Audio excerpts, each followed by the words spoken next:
In this video, I'll tell you about the 4 marking criteria for IELTS Writing Task 2. Understanding what the criteria mean will help you to meet each one and get the writing band score you need. I'll explain each criterion and we'll look at the band descriptors for each one. We'll analyze some examples from students' writing to help you understand the descriptors. And we'll go over the checklist you should use when you write to make sure you fulfill each criterion. Now, before we have a look at the criteria, don't forget to click the subscribe button. So the 4 criteria you're scored on in Task 2 are task response, coherence and cohesion, lexical resource, and grammatical range and accuracy. The examiner will award your work a band score for each criterion from 0 to 9, and these will be combined with your scores for Task 1 to work out your overall writing band score. You may notice that the criteria for Task 1 and Task 2 look very similar. However, there are some really important differences between the two. For example, the task response criterion in Task 2 is very different to the task achievement criterion in Task 1. Your score for task response is based on how well you answer the essay prompt with a well-developed and supported response. Task response is this first column over here. Let's zoom in and I'll show you some important things to keep in mind to get a higher score. Here at Band 7, it says, the main parts of the prompt are appropriately addressed. A clear and developed position is presented. So, 2 things to think about. The main parts of the prompt, which means each aspect that the prompt asks you to write about, and your position, which is your opinion or viewpoint, what you think about the essay topic, and the questions that are asked in the essay prompt. Look at this example question. It says, nowadays, people use social media to keep up with the news. Why do they do this? Is it a positive or a negative trend? To get a Band 7 for task response, your essay must discuss both questions. You can't just focus on why people use social media to keep up with the news or discuss this point in depth and only briefly mention whether it's a positive or negative trend. Doing this would mean that you are not addressing the main parts of the prompt. You also need to have a clear position. If you want to score well, your opinion about whether this is a positive or negative trend has to be clear in this essay. At Band 8, it says, the prompt is appropriately and sufficiently addressed, and a clear and well-developed position is presented, while Band 9 says, the prompt is appropriately addressed and explored in depth, and it requires a clear and fully developed position. So at these higher levels, it's about fully answering the prompt and developing your position. At Band 6, it says, the main parts of the prompt are addressed, though some may be more fully covered than others, and a position is presented that is directly relevant to the prompt, although the conclusions drawn may be unclear, unjustified, or repetitive. So at Band 6, addressing all parts of the prompt is only done to some extent, and the position is not always clear. And at Band 5, it says, the main parts of the prompt are incompletely addressed. This is a bold text limit. If your writing matches a bold text limit, you will not be able to get a higher score in that criterion, even if you fit all the positive features of higher bands. Notice that it's still important to present a position. It says, the writer expresses a position, but the development is not always clear. For your task response score, you also need to make sure your main ideas are relevant to the task and are well developed. Main ideas are the points you make to explain your position or your opinion. At Band 7, it says, main ideas are extended and supported. It also says, there may be a tendency to overgeneralize, or there may be a lack of focus and precision in supporting ideas or material. Whereas at Band 8, ideas need to be well extended, and only occasional omissions or lapses in content are acceptable. So while some lack of focus is still okay at Band 7, that is less possible at Bands 8 and above. And at Bands 6 and 5, the development of the main ideas is less successful. Band 6 says, main ideas are relevant, but some may be insufficiently developed, while some supporting arguments and evidence may be less relevant or inadequate. And 5 says that the main ideas are not sufficiently developed. Let's look at a couple of examples from responses to the prompt about social media and the news. Remember, you need to discuss the reasons for using social media to get the news and give your opinion about whether this is a good or a bad trend. The first example says, there are several reasons why people use social media to access the news. Firstly, the news is up to date. It is also easy to access. Lastly, we can see news that is relevant to us on social media. So the grammar and vocabulary are okay. But can you see the task response problem in this paragraph? The topic sentence says, several reasons, and then there are 3 reasons presented one after another. The ideas are relevant, but there is no extension. These ideas are not supported with examples or extended in any way, so this paragraph would not be a Band 7 response. It would be around a Band 5 because the ideas are not sufficiently developed. Now look at this example. It starts with a topic sentence.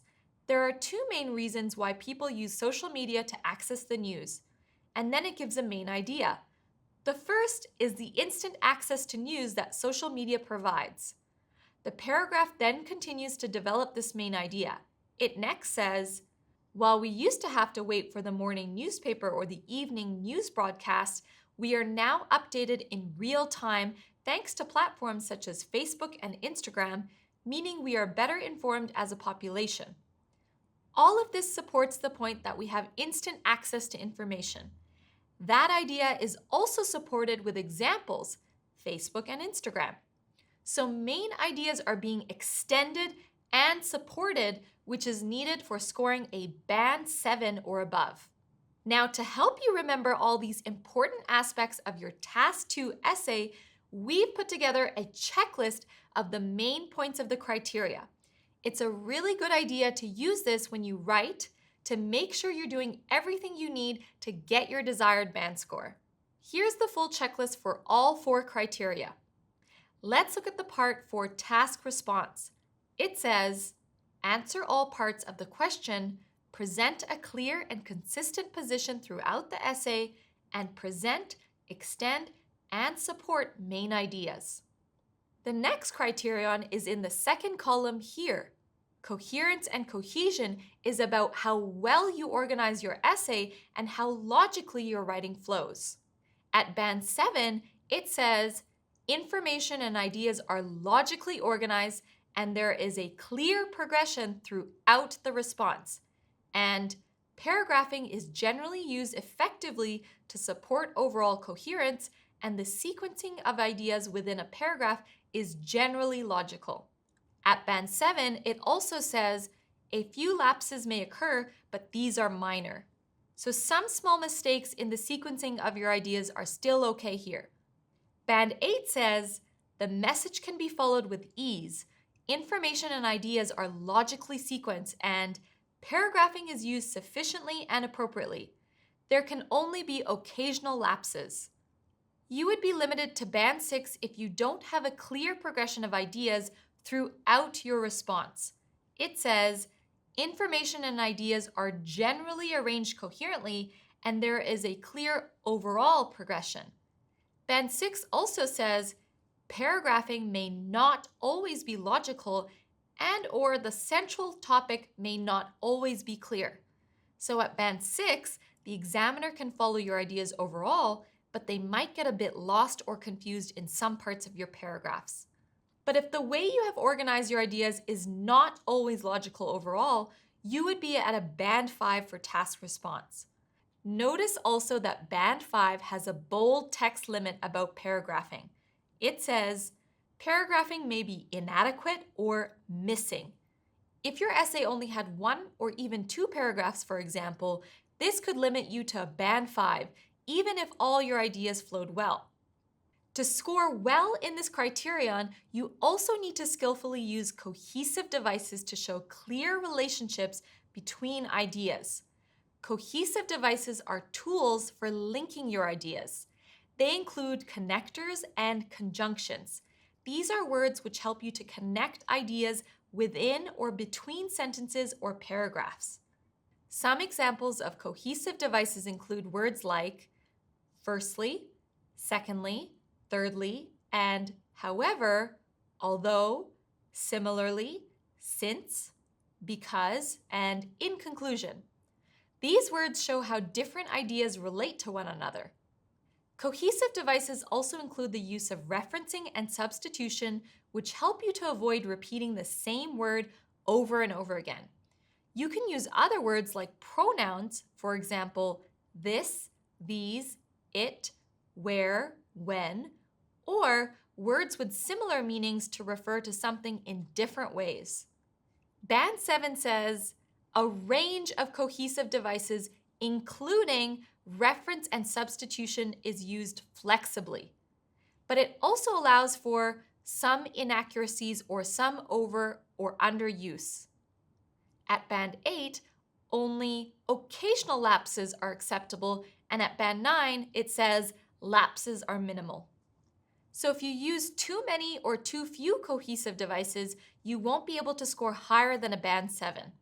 Band 6 says, cohesive devices are used to some good effect, but cohesion within and or between sentences may be faulty or mechanical due to misuse, overuse, or omission. What is faulty or mechanical cohesion? Well, here it can mean misuse of cohesive devices, such as using the wrong connecting word, overuse, which means using too many cohesive devices, or omission, when cohesive devices are needed but not used.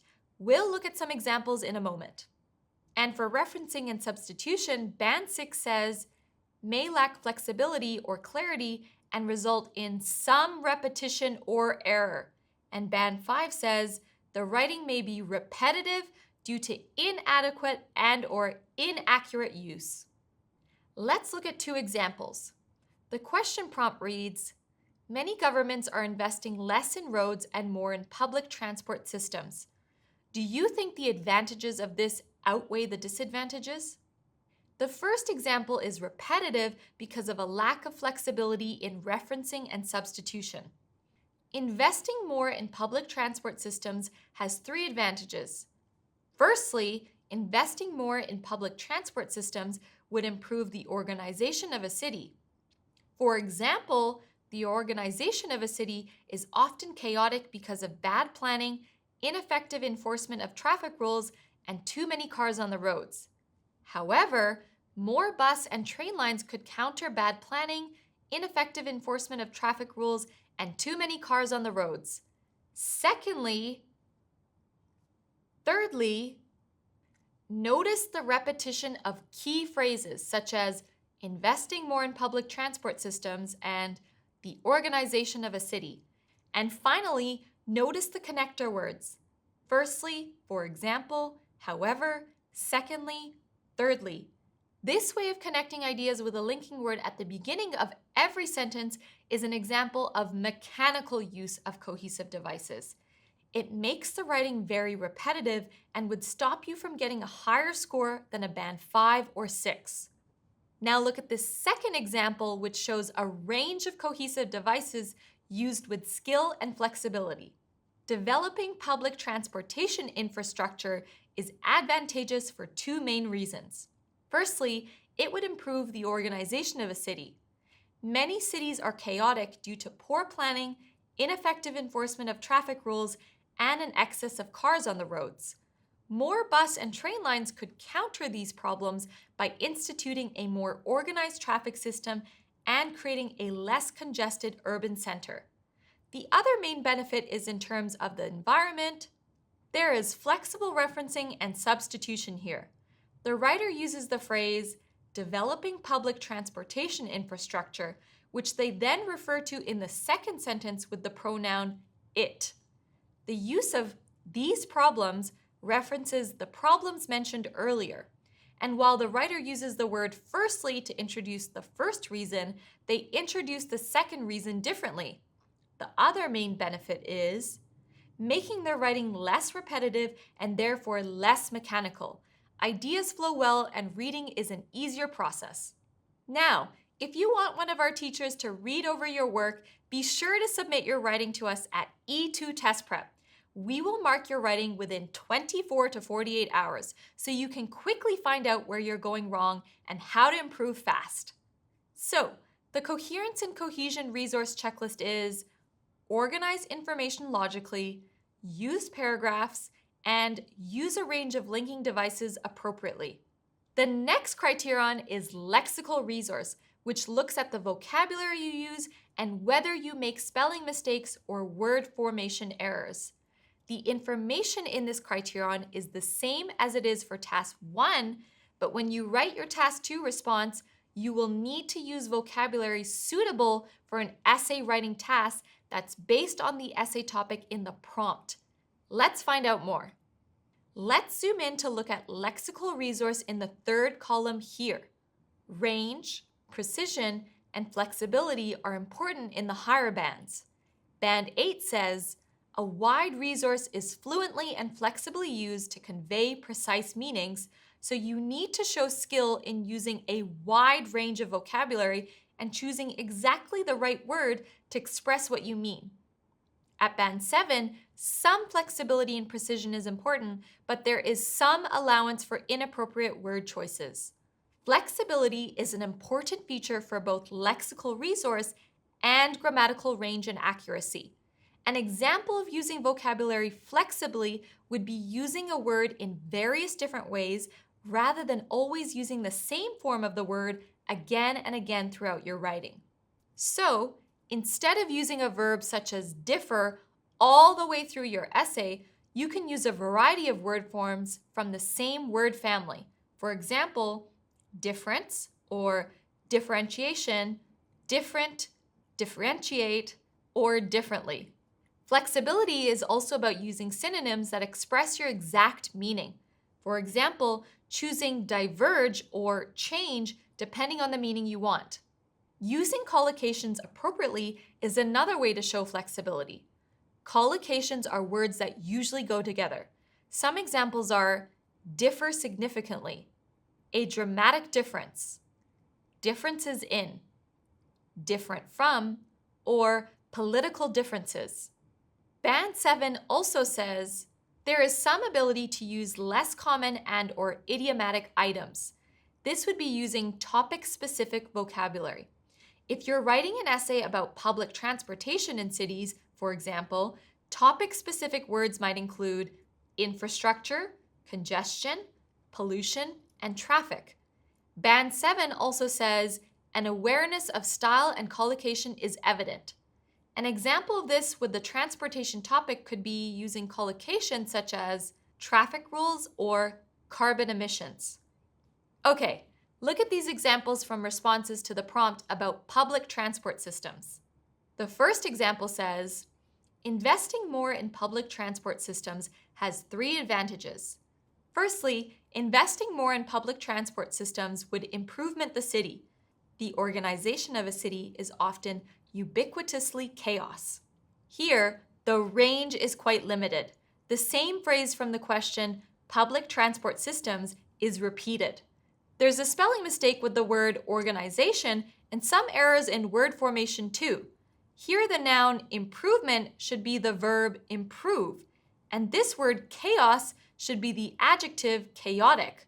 The word ubiquitously is a good attempt at using a less common word, but the word and its meaning are not exactly correct in this context. This would be considered something a Band 6 risk taker might do. Now look at the second example. There are some good examples of flexibility. Phrases from the question prompt are used and adapted flexibly. Instead of public transport systems, there is public transportation infrastructure. And instead of advantages, there is advantageous and main benefit. The writer also skillfully talks about the organization of a city in a few different ways, such as poor planning and a more organized traffic system. This example would indicate a Band 7 or higher for Lexical Resource. Remember, if you're aiming for a Band 7, you can get feedback on your essay if you submit it to us at e2testprep.com. Here's the Lexical Resource checklist. Demonstrate a wide range of vocabulary, use vocabulary precisely, and use correct spelling. The last criterion is grammatical range and accuracy. Just like with Lexical Resource, the information in this criterion is the same for both writing tasks, but let's take a closer look in relation to Task 2. Grammatical range and accuracy is this fourth column here. Let's start by zooming in to Band 7 and looking at the range of grammar first. Notice that it says, a variety of complex structures is used with some flexibility. Flexibility here is about choosing the appropriate grammatical structure to make your meaning clear. You should show that you can use things like different verb tenses and different simple and complex sentence types when you need to. Band 6 says, a mix of simple and complex sentence forms is used, but flexibility is limited. Here, range is still important, even though there may not be much flexibility. At Band 5, it says, the range of structures is limited and rather repetitive, so there's no real ability to vary your grammar appropriately here. What about the accuracy part of this criterion? What do the band descriptors say about the grammatical errors in your writing? Band 7 says, error-free sentences are frequent, and a few errors in grammar may persist, but these do not impede communication. Errors should not cause any trouble for the reader. At Band 8, your writing has to be even more accurate. Here it says, the majority of sentences are error-free and that errors have minimal impact on communication. Down at Band 6, more errors are acceptable. It says, examples of more complex structures are not marked by the same level of accuracy as in simple structures. So you're expected to have accuracy in many of your simple sentences, but it's okay if there are some mistakes in the complex sentences. Band 6 also says, errors in grammar and punctuation occur, but rarely impede communication. At Band 5, it says, grammatical errors may be frequent and cause some difficulty for the reader. So this is about how many errors there are throughout your writing and the impact they have on trying to understand your meaning. Let's look at these examples taken from responses to the prompt about the trend of using social media to keep up with the news. The first example says, while there will always be people who prefer to read newspapers, the popularity of this type of publication is set to decline as more and more people use social media to access latest news. There is one error in that sentence. It's just a missing article here where it should be the latest news. But that error doesn't impact communication and it's otherwise perfect. This is a good example of a complex sentence that has a few clauses within it. Depending on the range and accuracy throughout the whole essay, this could be part of an essay at Band 7 or above. Now look at the second example. While there will always be people who prefers to read newspapers, their popularity is set to decline as more and more people are use social media to access a latest news. This sentence has quite a few small errors, but we can still understand what the writer is saying. So this could score 6 because it's a complex sentence and we can still understand the meaning even though there are errors. Finally, look at this last example. While, comma, there will always be people they prefer to read newspapers. So this is only half a sentence. Then the next sentence starts without a capital letter. Its popularity decline as more people that using social media to access latest news. We can sort of understand the idea, but it's not easy to follow because of all the errors. This is more of a Band 5 example because the errors cause some difficulty for the reader. To improve your accuracy when writing, remember to check and edit your essay. You could bring your work from a Band 6 to a Band 7 just by correcting a few errors. So here's the grammatical range and accuracy checklist. Demonstrate a wide range of structures, use some complex structures, use grammar accurately, and finally, use correct punctuation. So, that's it for an overview of the IELTS Writing Task 2 band descriptors. Make sure to download your own copy for free at e2testprep.com and use it when you practice writing your essays. That way, you'll be really familiar with everything you need to do to get the band score you need. Good luck!